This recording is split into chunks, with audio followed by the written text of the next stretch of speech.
নেপালের প্রথম নারী প্রধানমন্ত্রী হিসেবে শপথ নিলেন দেশটির সাবেক প্রধান বিচারপতি সুশীলা কার্কি। শুক্রবার ১২ সেপ্টেম্বর নেপালের রাষ্ট্রপতি ভবনে স্থানীয় সময় রাত ৯টায় শপথ নিয়ে তিনি ইতিহাস গড়লেন। তার শপথ গ্রহণের পরই নেপালে সাধারণ নির্বাচন অনুষ্ঠানের সিদ্ধান্ত হয়েছে। ২০২৬ সালের ৫ মার্চে হবে নির্বাচন।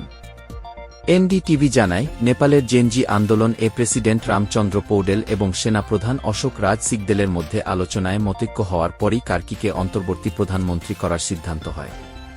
পরে প্রেসিডেন্টের কার্যালয় জানায়, কার্কি হচ্ছেন নতুন প্রধানমন্ত্রী। সুশীলা কার্কি নেপালের প্রথম নারী প্রধান বিচারপতি ছিলেন। ২০১৬ সাল থেকে ২০১৭ সাল পর্যন্ত এ পদে ছিলেন তিনি। জেনজি তরুণ প্রজন্ম, যাদের নেতৃত্বে আন্দোলনে পতন ঘটেছে নেপালের ওলি সরকারের, তাদের মধ্যে সুশীলা কার্কির জনপ্রিয়তা আছে। সততা, ন্যায়বিচার, নিরপেক্ষতা এবং বিশ্বাসযোগ্যতার জন্য পরিচিত তিনি। বিশেষ করে দুর্নীতির বিরুদ্ধে কার্কির কঠোর অবস্থানের জন্য তিনি জনপ্রিয় এবং নেপালে দুর্নীতিবিরোধী কঠোর বিক্ষোভে এ সপ্তাহে অন্তত ৫১ জন আহত হয়েছেন। শুক্রবার দেশটির পুলিশের দেয়া তথ্যে এ সংখ্যা জানানো হয়েছে।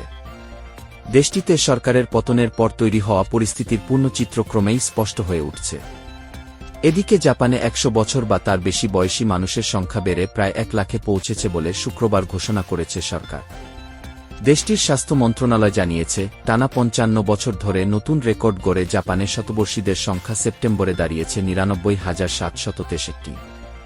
ওই সংখ্যার মধ্যে ৮১% নারী। বিশ্বের সর্বোচ্চ গড় আয়ু রয়েছে জাপানে। দেশটি প্রায়ই বিশ্বের সবচেয়ে বয়স্ক জীবিত ব্যক্তির দেশ হিসেবে পরিচিত, যদিও কিছু গবেষণা বিশ্বব্যাপী শতবর্ষীদের প্রকৃত সংখ্যা নিয়ে সন্দেহ প্রকাশ করেছে। এটি দ্রুততম বয়স্ক হয়ে যাওয়া সমাজগুলোর মধ্যেও একটি, যেখানে বাসিন্দাদের খাদ্যাভ্যাস তুলনামূলকভাবে স্বাস্থ্যকর কিন্তু জন্মহার কম। জাপানের সবচেয়ে বয়স্ক ব্যক্তি হলেন ১১৪ বছর বয়সী শিগেকো কাগাওয়া নামের নারা শহরের উপশহর ইয়ামাতো কোরিয়ামার এক নারী। এদিকে সবচেয়ে বয়স্ক পুরুষ হলেন কিয়োতাকা মিজুনো নামের ১১১ বছর বয়সী ইয়োয়াতা উপকূলীয় শহরের বাসিন্দা। পাকিস্তানের প্রেসিডেন্ট আসিফ আলী জারদারি ১০ দিনের সরকারি সফরে চীনে পৌঁছেছেন। শুক্রবার তিনি সিচুয়ান প্রদেশের চেংদু শহরে পৌঁছালে চীনের উপপররাষ্ট্রমন্ত্রী সান ওয়েইডং ও প্রাদেশিক সহ গভর্নর হুয়াং রুইশুয়ে তাকে স্বাগত জানান। গতকাল শুক্রবার ১২ সেপ্টেম্বর এক প্রতিবেদনে এ খবর দিয়েছে জিও টিভি।